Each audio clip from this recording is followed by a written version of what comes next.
Assalomu alaykum. Salomatmisizlar, yaxshimisizlar?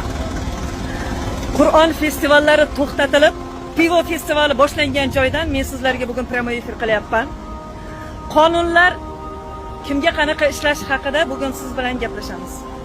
Qarangki, Oliy Majlis Qonunchilik palatasining ro'parasida pivo festivali bo'lyapti. Aslida qonunlarimizda 14 yoshli voyaga yetmagan qizlarni 50-60 yoshli erkaklarning ichiga yalang'och tushirtirib, unga ichtirib, kayf qildirib, o'zligini esidan chiqartirib, harom ishlarni qildirish bormidi? Qachon biz u qonunni tasdiqlagan edik? 18 yoshgacha bo'lgan bolalarimizga nimaga pivo ichishga ruxsat u, nimaga Qur'on o'qishga ruxsat yo'q?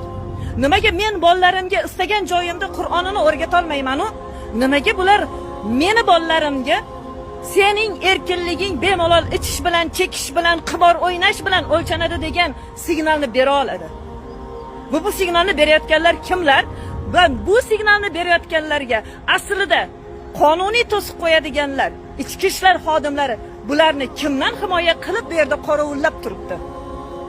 Nahotki bironta ichki ishlar xodimlari kodeksni o'qib, jinoyat kodeksini o'qib, mayli dinga amal qilmasin, mayli halol harom demasin.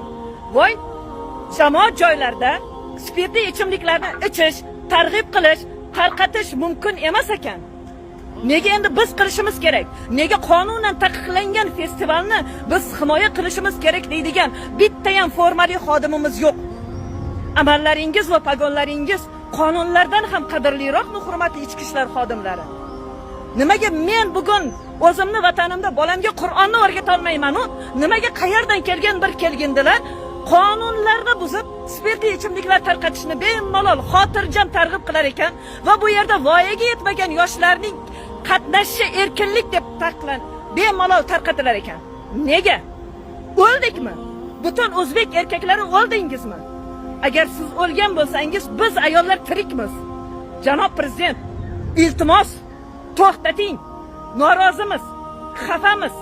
Bunday qonunni buzishlariga siz jim qarab tursangiz, biz jim qarab tursak, 14 yoshli qizlarni bemalol ichib, kayf qilib, erkaklarning ichida yarim yalang'och o'ynashiga to'sqinlik qilmasa-yu, ularning hijobga kirib, namoz o'qib, Qur'on o'rganishi jinoyat deb hisoblansa, bunday tuzumning 95% musulmonlarga nima keragi bor?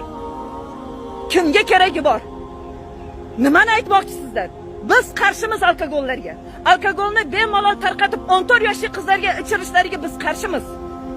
Biz qarshimiz Qur'onni taqiqlashlariga. Bolalarimizdan Qur'onni yulib olishlariga qarshimiz. Haqqingiz yo'q. Haqqingiz yo'q. Hatto prezident bo'lsa, sizning ham haqqingiz yo'q meni bolamga Qur'onni taqiqlatib, pivoga ruxsat berishga, qimorga ruxsat berishga, fohishalikka ruxsat berishga haqqingiz yo'q. Samarqandda ko'pik festivali qilyapsiz. 10 yoshli qizchalar katta erkaklarning ichida yarim yalang'och yuribdi. Siz esa jimsiz. Cho'ng'arani berib yuborishdi, siz esa jimsiz. Kampirravat ketdi qo'ldan, siz esa jimsiz. Mayli deyapmiz. Ana endi Qur'onimizni olib qo'yib, o'rniga pivoni tiqishlariga nimaga siz jim qarab turibsiz? Va biz nimaga jim qarab turishimiz kerak? Shahar hokimiyati-ku, shahar hokimi xohlagan ishini qilyapti.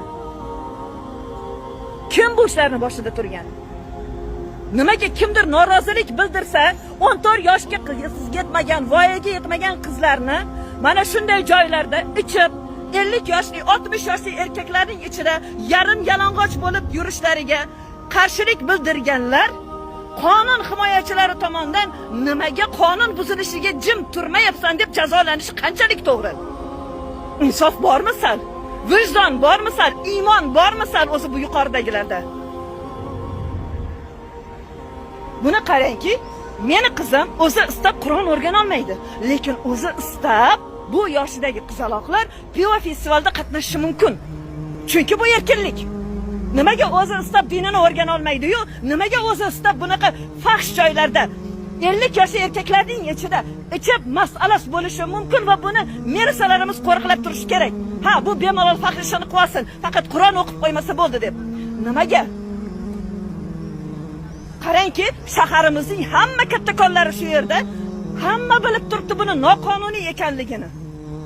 Axir O'zbekiston Respublikasi qonunlarida yozilmaganmidi? Alkogol ichimliklarni sotish, jamoat joylarida tarqatish, targ'ib qilish mumkin emas deb yozilgan edi-ku. Buni kattakonlarimiz qachon unutib qo'ya qolishdi? Nima uchun o'ldimi? Bu millatning erkaklari shu qadar o'ldimi? Agar o'lgan bo'lsalaring biz ro'molimizni yechaylik, ustlaringga kafan qilib kiyib olinglar.